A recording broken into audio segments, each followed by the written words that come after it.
They dragged him off the plane like a criminal, his face calm, eyes unreadable, that faint smile painted with mockery and madness. Passengers whispered, cameras recorded, and within minutes he was gone. But what no one knew was that he left something behind. By the time the plane landed, the airline had lost $4 billion. Not in blood, not in bombs, but in truth. Because the man they called insane was about to expose what sanity hides best: corruption. This is not the Joker you think you know. This is the story of how madness became justice. If you're ready to dive into the mind of chaos, where every laugh hides a wound and every crime has a reason, then make sure you subscribe now and turn on the bell icon, because what you're about to hear will change how you see the world forever. The flight from New York to London was supposed to be routine. Businessmen half asleep over their laptops, families whispering prayers during takeoff, the smell of burnt coffee in the air. But in seat 14A sat a man who didn't belong to the routine world. His green hair was hidden beneath a gray hoodie, his face clean-shaven, unpainted. Yet if you looked close enough, you could still see the faint cracks of a smile he had worn for years, the kind of smile that remembered pain. He was quiet, too quiet, the kind of silence that feels like a loaded gun. "Sir, would you like anything to drink?" the flight attendant asked politely. He looked up, his eyes bright but distant. "Just water. I'm trying to stay clear-headed today." He said it softly, as if rehearsing something in his mind. The man beside him, a tall, arrogant corporate executive with a golden watch, smirked. "You nervous about flying?" The stranger smiled faintly. "No, I'm nervous about falling." The executive laughed. The stranger didn't. Hours passed. The plane stabilized. But something about the man in 14A unsettled people. Maybe it was how he kept scribbling strange patterns on a napkin, or how his fingers tapped the tray in a rhythm. Tap, tap, pause. Tap, tap, tap. Like a code. He wasn't reading, eating, or sleeping. Just watching. Observing. Listening to the hum of the engines, the whispers of people, the sound of human complacency. When the flight attendant passed by again, he slipped her a small folded note instead of his boarding pass. She frowned, confused. It read, "In exactly 22 minutes, you'll have to make a choice. Don't scream. Just listen." Before she could react, he smiled, the kind that wasn't cruel, but knowing. Like a magician who already knew how the trick would end. She tried to alert security quietly, but it was too late. Two men in dark suits, plainclothes airline security, approached him. "Sir, we need you to come with us," one said sternly. He looked up, calm. "Why?" Did someone lose their sense of humor again? "No jokes. Let's go." As they pulled him up, passengers turned their heads. Phones came out. The tall executive beside him chuckled, whispering to someone, "About time." Creepy bastard. The man in the hoodie didn't resist. He let them handcuff him gently. As they dragged him down the aisle, he turned once toward the businessman and said quietly, "You should have checked your emails before takeoff." The man frowned, confused, but said nothing. They escorted the stranger off the plane before takeoff, calling him a potential threat. Within minutes, the incident was trending. "Unstable man detained before flight." Nobody questioned the decision. Nobody wondered why he hadn't fought back. But 2 hours after takeoff, mid-air over the Atlantic, the turbulence started. Not the kind caused by weather, the kind caused by panic. The airline's entire in-flight system crashed. Screens went black. Wi-Fi failed. Then, suddenly, every monitor blinked to life again. A video appeared, a single frame, the Joker's painted smile, white, red, green, and grinning. Then a voice, distorted yet eerily calm, filled the cabin speaker. "So, you thought I was dangerous because I looked strange. But the real danger wears suits, not scars. Let me show you your heroes." The video cut to security footage, boardrooms, hidden meetings, executives trading secrets, politicians taking bribes, engineers tampering with safety tests. Every face that appeared belonged to someone from that airline's leadership. The passengers stared in horror as the Joker's voice continued. They sell you safety and pocket your fear. They crash planes on paper long before they ever take off, and you call me insane. Within minutes, global news networks picked it up. The airline stocks plummeted. $4 billion gone before the plane even landed. Authorities tried to trace the source of the hack, but all data led to one encrypted signal, bouncing endlessly between offshore servers, with a single line of code at the root 14A, the seat of truth. By the time the plane landed, the news was chaos. The CEO was under investigation. Leaked documents flooded the web. Every reporter in the world asked the same question. Who was the man in seat 14A? Back at JFK Airport, CCTV cameras caught one last glimpse of him, the man who had been detained. He was sitting calmly in an interrogation room, unchained, smiling faintly at the officer. Funny thing about flying, he said, lighting a cigarette, it's all about control. The higher you go, the easier it is to fall. The officer frowned. You're saying you did this? The Joker leaned back, exhaled smoke, and whispered, No. I just showed them what gravity feels like. And as the officer turned to check the computer, the lights flickered, every screen flashing the same words before going dark. Next flight. Canceled. The room smelled like metal and secrets. Cold, fluorescent light flickered above the Joker's head, painting shadows that danced across his pale face. The police officer questioning him had been silent for a while, staring at the man who sat there without a trace of guilt, only patience, as if he'd been waiting for the world to finally ask the right question. You're telling me, the officer began, his voice trembling slightly, that you didn't hack the airline systems. You just, what? Walked on the plane, handed out riddles, and the company collapsed on its own? The Joker smiled, that thin, surgical smile that never reached his eyes. Oh, detective, he said softly, I don't hack systems. I hack people. He leaned forward. You see, when people are already rotting inside, all it takes is a whisper to make them fall apart. The officer clenched his jaw. $4 billion gone. CEOs arrested. Panic across 3 continents. And you're saying it was just psychology? Joker chuckled. Exactly. I didn't create the chaos. I just showed them the mirror. Before the officer could respond, a man in a dark suit entered the room, government badge gleaming on his coat. We'll take it from here, he said curtly. The officer hesitated, but one look was enough. He left. The man closed the door and sat across from Joker. His voice was calm, rehearsed. You're not in trouble, Mr. Arthur. The Joker's smile vanished. You shouldn't call me that name. Fine, the man said. Let's call you what you prefer. Joker. I'm with Homeland. What you did, or what people think you did, has opened doors for us. Those executives you exposed, they were connected to a much larger operation. You hurt them, and now they're bleeding. We want to know why. Joker stared at him for a long moment. Then he asked quietly, Do you know what it feels like to be betrayed by the system you believed in? The agent didn't answer. I do, Joker continued, his voice lowering to a near whisper. I was one of them once, the smiling face in their promotional videos, a security analyst. They called me a genius. I designed safety algorithms to keep their planes in the air. He paused, fingers tracing invisible patterns on the table. Until I discovered their secret. They were cutting corners, altering crash data, selling defective parts to save money. I reported it. You know what they did? He laughed, hollow and sharp.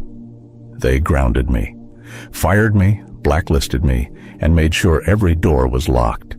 The day they called me insane was the day I realized sanity is just what rich men use to silence the truth. The agent's gaze hardened.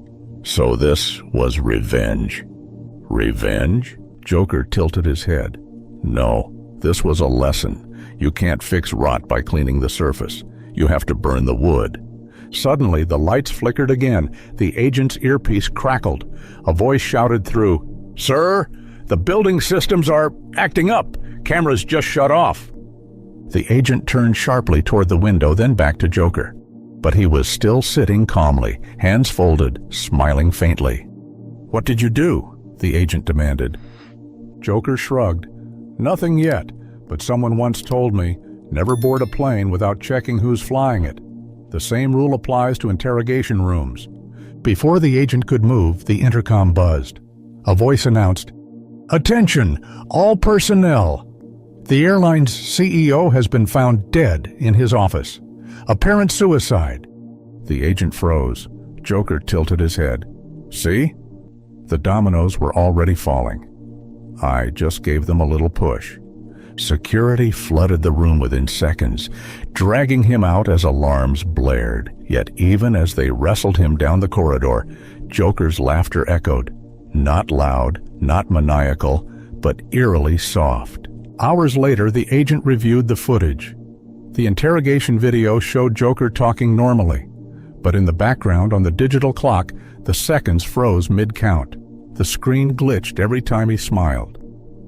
That same night, news broke that another major airline had filed for bankruptcy. Their private communications were leaked, exposing decades of hidden accidents, covered deaths, and corporate payoffs.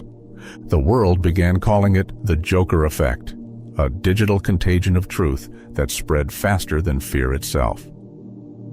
Meanwhile, back in his holding cell, Joker sat alone, humming a nursery rhyme. On the table beside him was a note that hadn't been there before. The guard swore he hadn't seen anyone deliver it.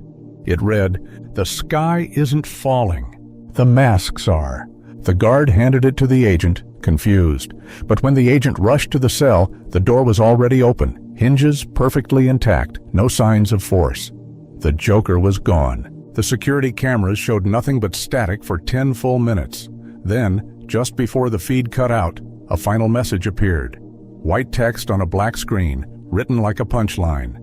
"Next time you fly, ask yourself, who's really in control?" Rain poured over London like melted glass when the world finally realized the Joker wasn't just a ghost from a scandal. He was the beginning of something much larger. 3 weeks had passed since his escape.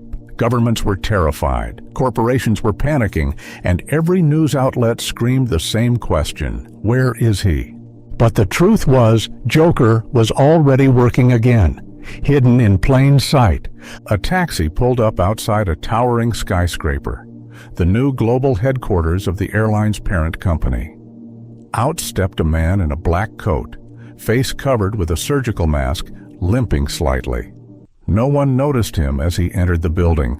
People were too busy pretending to be safe again. Inside, the man flashed a fake ID at security, Arthur K., systems analyst. The guard barely looked. "Top floor," he said, waving him through. The elevator rose in silence, each floor reflecting in the mirrored walls like layers of lies. Joker looked at his own reflection. Clean-shaven, normal, unrecognizable. For the first time, he almost didn't see himself. He saw what they wanted him to be, ordinary, invisible. When the elevator dinged open, he stepped into a room filled with men and women in tailored suits. Laughter, champagne, arrogance. The company had just rebranded. New name, new logo, same corruption. The CEO, a silver-haired man with the same cold confidence as the one who died weeks earlier, raised a glass. "To resilience," he declared. "They thought they could bring us down, but money flies higher than madness." The Joker clapped politely. "Beautiful speech," he said softly. The CEO turned to him, smiling. "And who might you be?" "Someone who likes watching things crash," Joker replied. The room chuckled, thinking it was a joke. But then, on the massive screen behind the CEO, the company logo began to distort.